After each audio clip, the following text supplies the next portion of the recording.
នេះ model ដែលកំពុងផ្ទុះខ្លាំងភ្ញៀវគាត់អញ្ជើញមកមើលជាច្រើនហើយធ្វើការទិញភ្លាមៗក៏ច្រើនធ្វើការកក់រងចាំរើសថ្ងៃហុងស៊ុយក៏ច្រើនដែរសម្រាប់ Ford 3តម្លៃថ្មីតម្លៃល្អតែ 38,900 ទេណាបង full option ហ្មងបច្ចេកពីចង្ងាយពលុតពីចង្ងាយកាមេរ៉ា3អាហុកមានប្រព័ន្ធចាប់5មុខក្រោយខាងមុខយើងមានភ្លើង LED ប៊ូគួយប្រភេទយ៉ាន់បែបពណ៌ស្អាតបែបនេះទំហំ19អិញខ្ញុំនាំបងជួយខ្ញុំមើលខាងក្នុងពណ៌គេគឺពណ៌ on trend ពណ៌ស្អាតហ្មងបងកៅអីអូតូចាពណ៌កោតភ្លឺស្អាតអញ្ចឹងកោតចង្កឹះលេខគេប្រើជាចង្កឹះលេខមូលបងមានបានលេខឆាយ screen យើងមាន2មានមួយខាងសម្រាប់ digital មួយខាងតាក់ទងជាមួយនឹង entertainment សម្រាប់ការមើល YouTube សម្រាប់ការ MP3 មើល YouTube ក៏អូខេអត់ការរៀងខ្ញុំច្រឡំតែយើងអាចមើល map បានហើយយើងមានបើកដបូលបងនិយាយទៅឡាន Territory នេះគឺ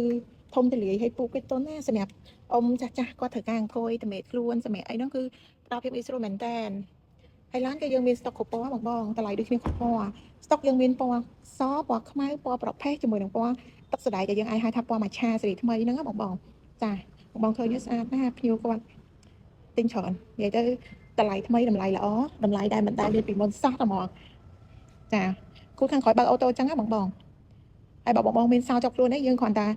លូកជើងនេះលូកជើងដូចខ្ញុំលូកអញ្ចឹងលូកជើងទៅវាបើកគូនឹងបិទឈូតអូតូស្វ័យប្រវត្តិតែដោយសារខ្ញុំអត់បានកាន់សោមកអញ្ចឹងខ្ញុំចុចកន្លែងកង់តាក់ជូនបងពេលបងទិញទៅគឺគេមានសម្ភារៈសម្រាប់ដោះដូរកង់សកូជូនបងមួយឈុត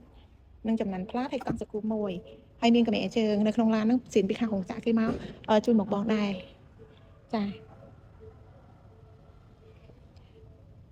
គេទៅមើលពីជ្រុងណាក៏ស្អាតដែរបងអើយ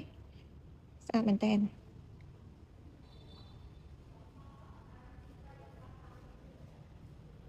បងឆ្លាញ់ពេញចិត្តចង់ធ្វើការទិញភ្លាមៗឬក៏ចង់កក់ឬក៏ចង់សួរព័ត៌មានតាក់ទងជាមួយនឹង stock សេវាកម្មបងរំលោះឬក៏លក្ខខណ្ឌផ្សេងៗអីបងអាចតាក់ទងមករៃបានខ្ញុំនឹងដាក់លេខទូរស័ព្ទនៅក្នុងវីដេអូនឹងជូនណាបងណាអរគុណច្រើនបងបាយបាយ